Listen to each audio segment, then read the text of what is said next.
And that's not I didn't say that he used it. I said the NBA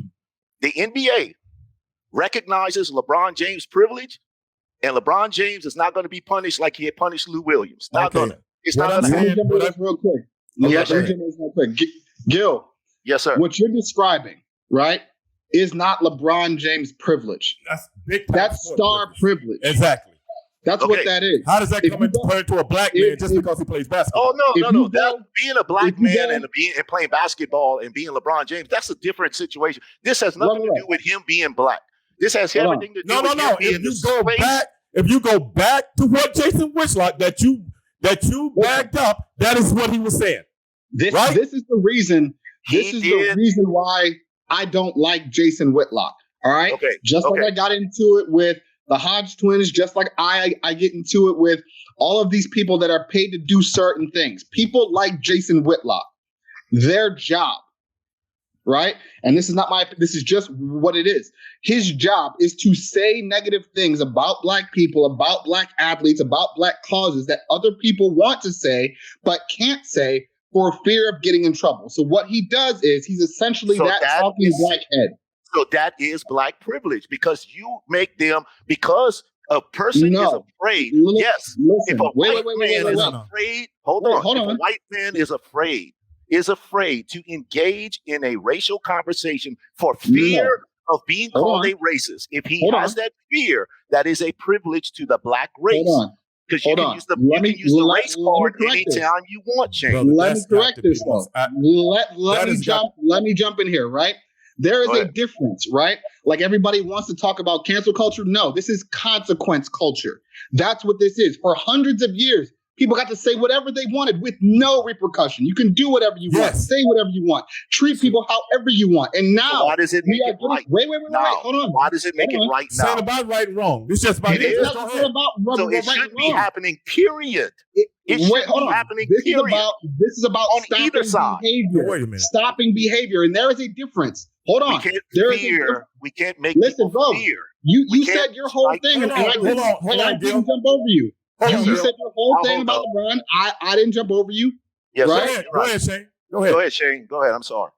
There's a difference between having a racial conversation, a back and forth, a point to which both of you are trying to see each other's point of view. There is a difference between that, having a discourse, right? And someone trying to push negative bullshit because that's what they believe, because they're going off of misinformation, right? If we were to sit here and talk about the Colin Kaepernick thing and why he kneeled for the anthem, right? I'm going to tell you what the man said. Hey, there are people who are being killed in this country by police and they're getting away with it. I don't think it's right. And until that flag means just liberty and justice for all, it doesn't live up to what it means. And until it does, and until we fix these problems, I can't stand for that anthem and for the flag. Respect to the police, respect to the military was all there. A military member gave him the ideal to kneel as opposed to sitting, Nate Boyer. But that's not what the conversation was it? Because enough people wanted to say, well, this is what it is, and you're disrespectful, So if you're coming to me and you're saying this is what I believe, or this is what you're doing, and you're immediately going to negative stereotypes about black people, that's when you're going to get corrected. When your sole job is to not say anything positive about black people, it's only to have the negative because you're feeding to a fan base that wants to hear and already believe the negative. That's his job. That's what he gets paid to do. And it's not that anybody can't say it, because there are white commentators and white sports analysts that talk about every single thing. They talk about every single thing, good and bad. So it's not like he's the only one that can say anything. That's false. Okay, hold on. He says the outlandish shit. He says the outlandish shit that people want to say. Yes. Hold on, Shane. He does. And that was my point. Hold on a second, Gil. I'll let you go as soon as I get through. That was my point. And I prefaced that point with saying, for anybody that believe this fat tub of shit, of all people in America, to write this shit without doing the homework, and we can't sit up here and say, oh, they talked to LeBron James. We don't know that because I didn't see him writing about that. We don't know who they talked to. We don't know. But to put it in context that this man was doing something out of the ordinary and he should be pretty much suspended for it, that's a stretch. But go ahead and retort to Shane, Gil. I don't have a retort. I'm going to tell Shane that I agree with most of what you say. My disagreement with you and Stevie Ray is going to come down to the fact that we have to take a different path in order to reach the unity, the equal treatment, the justice. We have to take a different path than making the white race afraid to engage in conversation.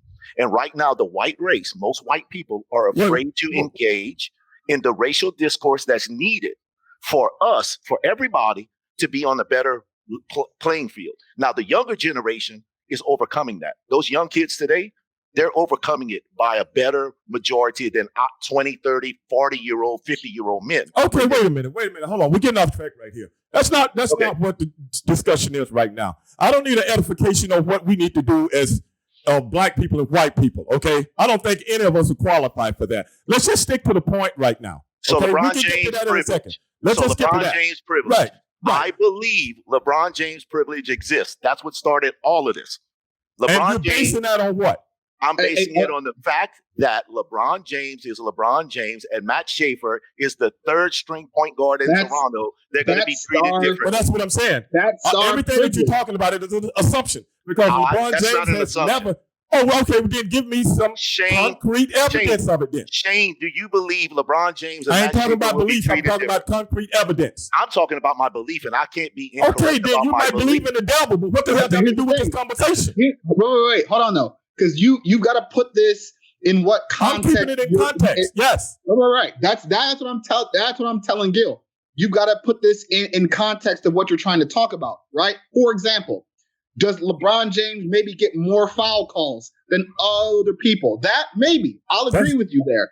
But that's basketball, though. That's basketball. Jordan got the same calls. Everybody else got the same calls. That's star privilege, yes. right? Okay, I'll agree with that.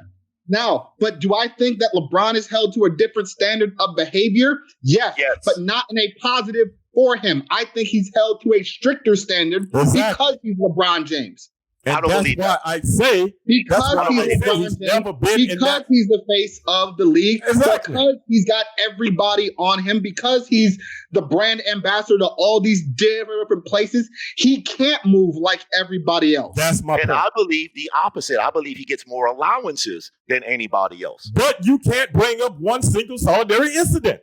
You bring up one solitary incident that he's getting more leeway and he's more held to a stricter standard. Show me. You bring up the incident where he's held to a higher standard. Question. Name it for me. That would mean, in order for you to say that, Gil, that would mean that he's doing negative things that they're allowing him to do and giving him leeway. I didn't say that. I believe LeBron James is doing a lot. He's privileged to fuck up. They're privileged to fuck up and do bad shit, but they're letting you do it. That's what and now we're getting into his lifestyle, and I'm not talking about that. I'm talking specifically about the bubble. I'm talking specifically about LeBron James and that interaction with that mass of people that didn't follow NBA protocol. He would not be held to the same standard as a third string point guard with Toronto. That's just my opinion. That's star privilege. But if you go away, but look at what I'm calling it LeBron privilege. You're calling it star privilege. It's the same thing. Look at what the NBA has on him, right? And follow me here, right? Okay. So he tells you, yo, I have this business thing with this gala. The NBA going, yo, we need you to play. We have these rules. We're going to make sure that you abide by these because for the simple fact, we know if we lose you or if you get sick, it's going to damage our bottom line. Ratings go down. Revenue goes down. Everything goes down if you get sick or if you get hurt. So you mean to tell me, agreeing with all of that, that they're not going to check to see what the fuck is going on? I don't believe they did. because it wouldn't have got to the point that it did. The NBA would have come. The NBA would have would not have had to do an investigation. If the NBA, why did the NBA have to do an investigation? They had no idea what was going on. Because you have to be transparent. You have to tell people, look, we did it. You could have somebody from the NBA right there by your side. You would still have to have an investigation. If the NBA said, Shane, if where you at right now? You're at Ring of Honor. If Ring of Honor said, Shane, you can go to this party. We're giving you permission to go there. Here are the protocols they have to follow. And everybody has to do that. And you go to this party. And then Stevie Ray goes online and says, Shane Taylor went to this party without them. And why didn't the NBA come to his defense immediately and say, that's incorrect? He followed protocol. We don't need to do an investigation because we had the protocol in place. We know he followed it. We don't have to. They did an investigation, which means they weren't aware of what happened. That doesn't mean they weren't aware. Exactly. Like, look, like, hey, listen, we were aware, but just in case we missed something, let's go back over the details just in case we missed something. Exactly. Just in case. And I will accept that. I will accept that argument. But that doesn't mean that doesn't mean that LeBron broke any rules. Exactly. I didn't say that. No. He could have done everything that he was supposed to do by every standard. And the NBA was like, yo, people are making noise. We heard this story. The investigation was not about what they knew. Investigation was about if everybody else had taken protocol. That's what the investigation was. Everybody else. And that's not my argument. My argument is LeBron. My argument has nothing to do with my argument. What Shane is saying is 100% right, though. There's no way LeBron James, in this encrypted world that we live in now with social media and cameras everywhere, is going to risk his reputation for some bullshit.